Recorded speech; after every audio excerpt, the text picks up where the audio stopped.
What's up guys, Daniel de Groot here with a new video about training Jiu-Jitsu in Brazil. Thanks a lot for watching and leaving the nice comments and likes on the last video where we discussed the top 10 things everybody should do when they go in Brazil. So again, I'm writing a guide, the complete guide to train Jiu-Jitsu in Brazil. BJJ in Brazil is going to teach you exactly how to live the Jiu-Jitsu lifestyle, everything you need to know about planning the perfect Jiu-Jitsu trip. I've been going to Brazil since 2015. Almost every 3 months I'm there.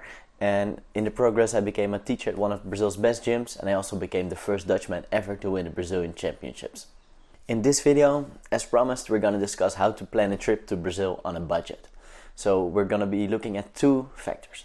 First, we're going to look at how to get the cheapest flights, and then we're going to look at how to eat on a budget so you can eat very healthy for a very low price.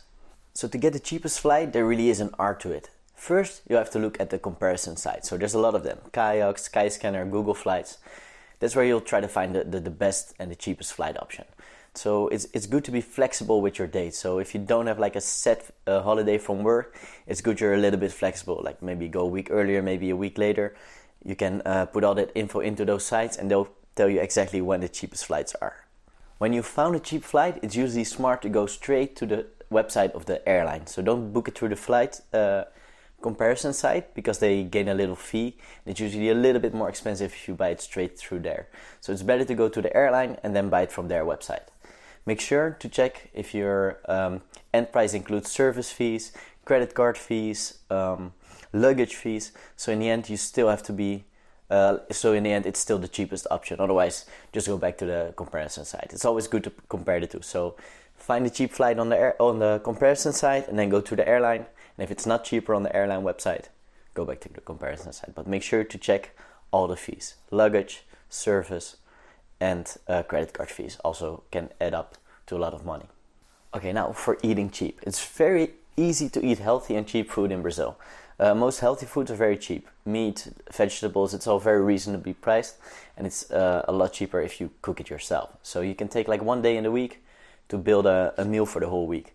And my meal is very simple. It usually just consists of a protein, a starch, and some vegetables. So for the protein, you can use chicken, you can use ground meat, or even steak. It's relatively cheap in Brazil. For the starch, you can use rice, pasta, potatoes, sweet potatoes. And for the veggies, you can pick whatever veggies you like. And then you just season it with salt, pepper, maybe a broth cube.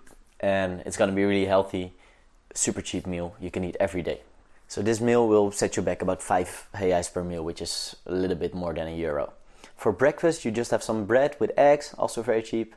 The lunch, you can have the prep meal, and at night you could just eat some pasta or some more bread with meat or with cheese. So that way you can live very cheaply, like spend only 10 to 15 reais, which is 3 to 5 euros. Very cheap and healthy food. So in the guide that I've written, I go into a few more strategies to plan your trip on a budget. So I'll teach you where to stay, how to have fun, and also how to even make money from your trip to Brazil. So if you want to learn those extra tips to plan your trip even more budget friendly, make sure to check out the guide. It's going to drop very soon. Stay alert. Make sure to subscribe to the email list if you haven't already. So in this video we discussed that it's possible that the Brazil trips don't have to be expensive. You can do them on a budget. One other objection that I hear a lot is that people are not ready, that their jiu-jitsu is not good enough. But if you are like a white belt with a solid understanding of jiu-jitsu, I'm not sure if there are any. No, just kidding. Like if you get a little grasp of jiu-jitsu, you can still have a lot of fun as a white belt. 2 of my students went to Santos as a white belt, Justin and Max, and they both had a really good time, enjoyed themselves a lot. They had some good rolls. They didn't get crushed. So even as a white belt, you can learn and have a lot of fun in Brazil. So don't worry about that.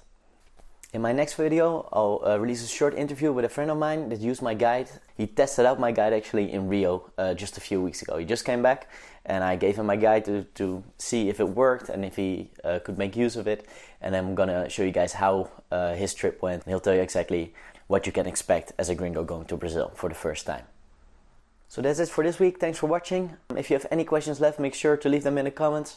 Leave a like. Make sure to subscribe to the channel if you haven't already. And see you guys next week.